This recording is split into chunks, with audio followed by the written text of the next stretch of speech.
Amid national focus on harassment, Trump moves unscathed. "You can do anything," Donald Trump once boasted, speaking of groping and kissing unsuspecting women. Maybe he could, but not everyone can. The candidate who openly bragged about grabbing women's private parts, but the night he really did so, was elected president months before the cascading sexual harassment allegations that have been toppling the careers of powerful men in Hollywood, business, the media and politics. He won even though more than a dozen women accused him of sexual misconduct, and roughly half of all voters said they were bothered by his treatment of women, according to exit polls. Now, as one prominent figure after another takes a dive, the question remains, why not Trump? A lot of people who voted for him recognized that he was what he was, but wanted a change, and so they were willing to go along, theorizes Jessica Leeds, one of the first women to step forward and accuse Trump of groping her, decades ago on an airplane. The charges leveled against him emerged in the supercharged thick of the 2016 campaign, when there was so much noise and chaos that they were just another episode for gobsmacked voters to try to absorb or tune out. When you have a Mount Everest of allegations, any particular allegation is very hard to get traction on, says political psychologist Stanley Wrenchen. And Trump's unconventional candidacy created an entirely different set of rules. Trump is immune to the laws of political physics, because it's not his job to be a politician, it's his job to burn down the system, says Eric Desenhol, a crisis management expert in Washington. Now Alabama Senate candidate Roy Moore, accused of assaulting teenage girls when he was in his 30s, is waiving that same alternative rulebook. Long a bane to establishment Republicans, Moore is thumbing his nose at calls by Senate Majority Leader Mitch McConnell and other GOP members of Congress to drop out of the campaign, and accusing them of trying to steal the race from his loyal insurgents. As for Trump, the president who rarely sits out a feeding frenzy is selectively aiming his Twitter guns at those under scrutiny.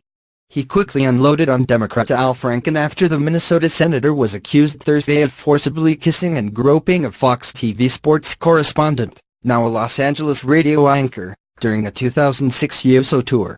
Yet Trump has been largely mum as Washington Republicans try to figure out what to do about Moore. McConnell and company have zero interest in welcoming an accused child molester to their ranks, nor in seeing their slim 52-48 Senate majority grow even thinner should Moore lose to Democrat Doug Jones in a special election December 12.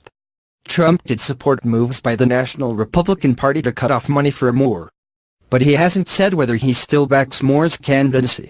Spokeswoman Sarah Huckabee Sanders, pressed repeatedly on the matter this week, would say only that Trump thinks that the people of Alabama should make the decision on who their next senator should be.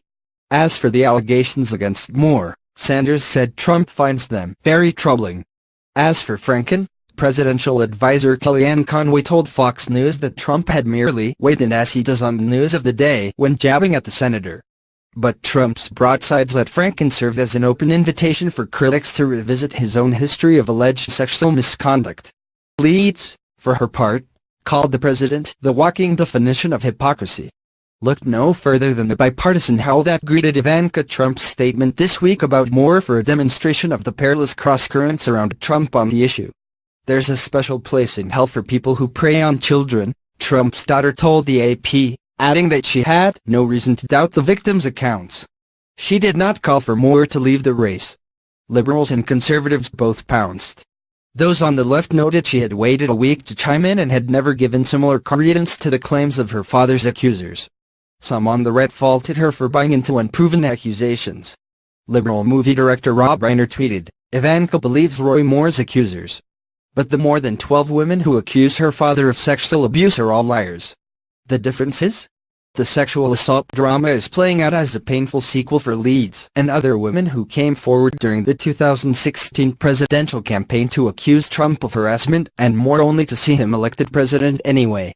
"My pain is every day," Jill Harth, a former business who claimed Trump put his hands under her dress during a business dinner in 1992, tweeted in October.